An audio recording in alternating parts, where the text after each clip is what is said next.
October is a very significant month for Nigerians. The first being that it is our month of independence, and the second being the month that Nigerians realized our power and decided to take matters into our hands when we went on a protest to end police brutality and also to reform the police force, which grew quickly into something different, where we wanted a change and a restructure in governance, and also to end corruption in this country, all championed by the youths.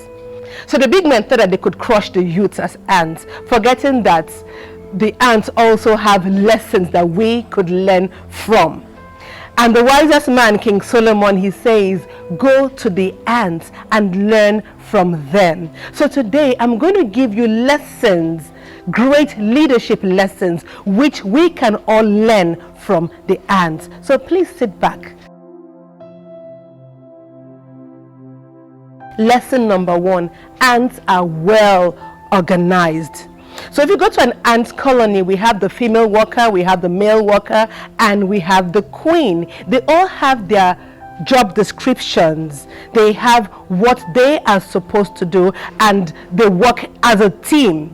Now, if we look at the protest, the initial protest that happened, we saw that these youths were very organized in the way they went about the protests. They were organized. They had the DJs who entertained them. They had the preachers who preached. They had the motivators who motivated. They had the people who cooked and gave out food, because they knew that the protesters would be hungry at the end of the day. And they also had people that would pack up after they had finished eating. So you go to a protest ground and it was neat at the end of the day.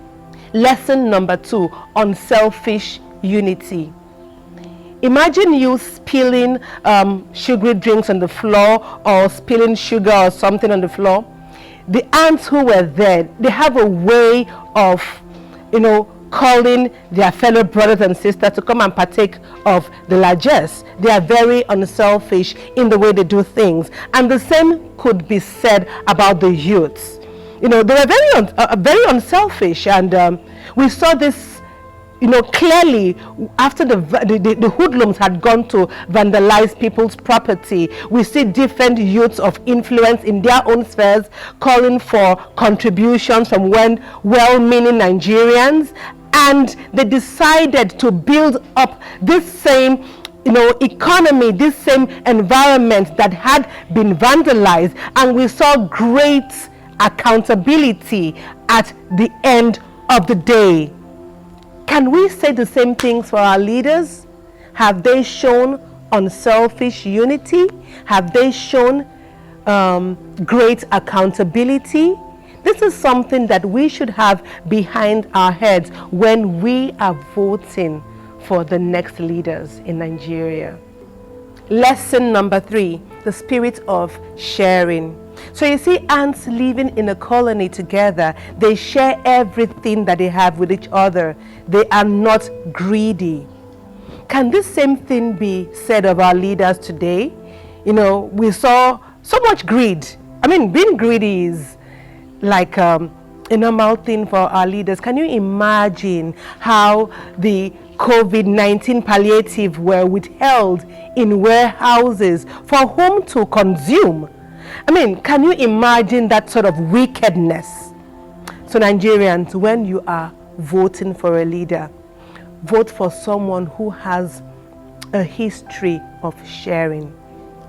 Lesson number 4, action in time. This is a very spot-on lesson, because the youth decided to take action now at the right time. We're tired of complaining. After praying and praying and praying, faith without works is dead. They decided to do the work, to show working. And one very remarkable thing that they did was there was no leader. Everybody was a leader. Everybody took responsibility for the struggle, for the protest, because we all felt it. So that's the action in time. You take action. You don't wait for a leader to say go. They were all leaders and they went. in unity, in one voice, which is very, very important today.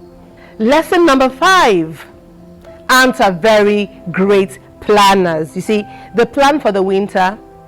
They store up throughout summer and spring and winter. When they are hibernating, they have something to eat. They are great planners. They are great strategies. I mean, I don't know how the youth did it. You know, they were able to coordinate 36 states plus a federal capital territory. They were able to coordinate. They started together. They had one message and it cut across. The youth are such great planners.